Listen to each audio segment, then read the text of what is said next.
मित्रों, यदि आपको सावन में दिख जाए इनमें से कोई भी एक चीज़ जो हम आपको बताने जा रहे हैं, ये 10 ऐसी चीज़ हैं जिनमें से कोई भी आपको एक चीज़ दिख जाए सावन में, तो समझ लें कि आपके जीवन में चमत्कार होगा।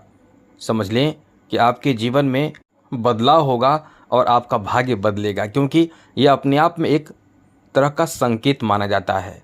जिस संकेत के माध्यम से आपको ये पता चलता है या आप नहीं जानते हैं कि आपके साथ क्या होने वाला है, लेकिन आपके साथ ये जो संकेत दिखते हैं ये कहीं ना कहीं आपके जीवन में बड़े बदलाव लाते हैं। तो हम आपको बताने जा रहे हैं कि क्या संकेत। जी हाँ दोस्तों, यदि सावन के महीने में आप सांप देख लेते हैं तो बिल्कुल भी उसे न मारें, ये बात आप नोट कर लें, क्योंकि भोले शंकर को पशुपति कहा जाता है और पशुपति यानी पशु के भी स्वामी हैं। और ऐसे में पशु पक्षियों को यदि आप नुकसान पहुंचाते हैं, वो भी भगवान शिव के महीने में, यानी वैसे तो हर एक दिन भगवान का है, लेकिन विशेष सावन के महीने में आप यदि परेशान करते हैं पशु पक्षियों को, कीट पतंगों को, सांपों को, खास करके सांप को, तो आप समझ लें कि आप बहुत बड़ी गलती करते हैं। और दूसरी बात, यदि आपके सपने में सांप दिख जाए तो ये समझ लें कि आपके लिए बहुत अच्छे संकेत हैं कि आपके ऊपर भगवान भोलेनाथ प्रसन्न है। और ख़ास करके जब आप पूजा पाठ करते हैं तो एक बात आप नोट कर लीजिएगा, सपने आपको ज़रूर आते हैं। कभी कभी तो आप सपने देखते हैं लेकिन भूल जाते हैं, और कभी कभी आपको सपने याद रहते हैं। इसलिए ये सांप यदि सपने में दिख जाए तो ये आपके लिए बहुत अच्छा संकेत है। और यदि सांप मंदिर में भोले शंकर से लिपटा हुआ दिख जाए तो आप समझ लें कि साक्षात भगवान आपको दर्शन दे रहे हैं और प्रणाम करके आप डर रहे हैं तो वहाँ से हट जाएं। हम ये नहीं कह रहे हैं कि आपको पूजा करना है, लेकिन आप श्रद्धा भक्ति से सर जरूर झुकाएं, दूर से ही झुकाकर हट जाएं या दूर हट जाएं, लेकिन आप प्रणाम या आप ये ज़रूर महसूस करें कि वो साक्षात भगवान भोलेनाथ हैं। ऐसे महसूस करके, ऐसे सोच कर प्रणाम करके वहाँ से डर रहे हैं तो हट जाइए। वैसे भी डरना चाहिए, क्योंकि सांप से हमेशा ही अपने आप को सुरक्षित रखना चाहिए। हाँ, मारना नहीं चाहिए ऐसे समय में, सावन के महीने में।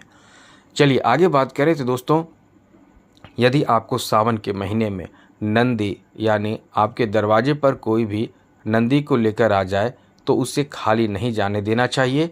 आपको चावल अपने घर से ज़रूर खिला देनी चाहिए, अपने हाथों से, बर्तन में रख कर ही खिलाएं, लेकिन ज़रूर खिला देनी चाहिए।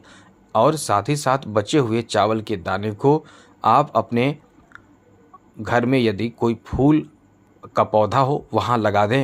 ये आपको बहुत ज़्यादा लाभ करता है। एक तो आप चावल दान करते हैं, खिलाते हैं, तो ये आपके लिए अद्भुत फल देने वाला माना जाता है।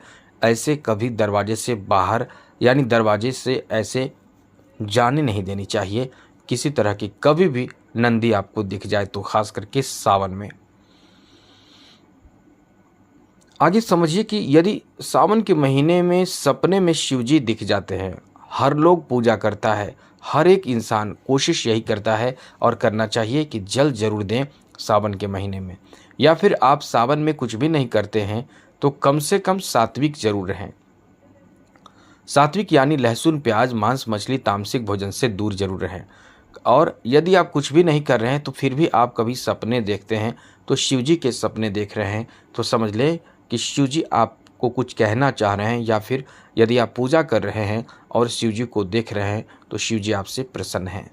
फिर आप जाकर कल होकर पूजा करें और उन्हें तहे दिल से प्रणाम करें, भक्ति करें, क्योंकि यह आपके लिए अच्छे सूचक है। जो भी इंसान सावन में पूजा पाठ करते हैं उन पर भगवान भोलेनाथ प्रसन्न होते हैं और कहीं ना कहीं दर्शन जरूर देते हैं, लेकिन आप पहचान नहीं पाते हैं। अब आपको एक बात, ज़रूरी बात बता दें कि आप सावन महीने में एक काम ज़रूर करें। पूरे सावन में कभी भी रुद्राभिषेक अपने घर में ज़रूर करा लीजिएगा। रुद्राभिषेक कराने से फ़ायदा क्या है कि जो भी ग्रह निगेटिव आपको प्रभाव दे रहा है, जिससे जीवन में तरक्की नहीं मिल रहा है, घर में खुशहाली बंद हो चुकी है, आर्थिक तंगी है और घर में लोग बीमार रहते हैं, घर में निगेटिव ऊर्जा भरा हुआ है, तो घर में करवाएं। घर के लोग परेशान हैं, पूरे साल आपको इसका फल मिलेगा। यानी आप हर साल सावन के महीने में एक बार रुद्राभिषेक अपने घर में ज़रूर करा लें। यदि आप अपने घर में रुद्राभिषेक कराते हैं तो पूरे घर शुद्ध होता है और पूरे साल इसका अच्छा फल मिलता है। आप करा कर देखें। लेकिन यदि आपके घर में स्पेस नहीं है, जगह नहीं, या कोई और कारण से घर में नहीं कराना चाहते हैं तो मंदिर में करा लें। हाँ, मंदिर में कराने से कुछ कम खर्च लगेंगे, लेकिन घर में कराने से कुछ विशेष खर्च लगेंगे, थोड़े विशेष बढ़ जाएंगे। तो आप ये ध्यान रखिएगा। चलिए, हमने आपको एक अच्छी जानकारी दी। आपको अच्छी लगी तो चैनल को सब्सक्राइब जरूर कीजिएगा।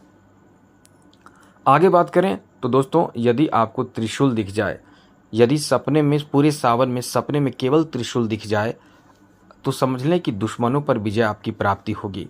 दुश्मनों पर आप विजय प्राप्त कर पाएंगे। यदि सपने में रुद्राक्ष दिख जाए तो समझ लें कि आप जरूर स्वस्थ होने जा रहे हैं। यदि आप बीमार रहते हैं तो आपके स्वास्थ्य में सुधार होगा। जीवन में स्वास्थ्य को लेकर मजबूती आएगी।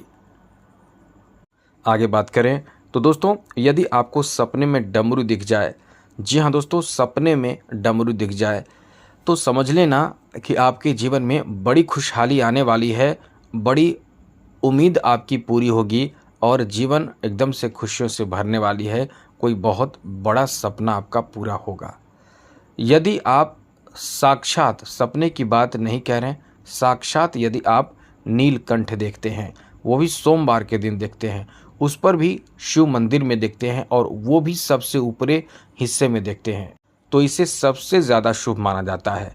वैसे तो नीलकंठ सावन में दिख जाए तो उसे प्रणाम कर लें, और वो भी सोमवार के दिन दिख जाए तो भी आपके लिए बहुत भाग्योदय करने वाला समय माना जाता है कि अब आपका समय बहुत बदलेगा।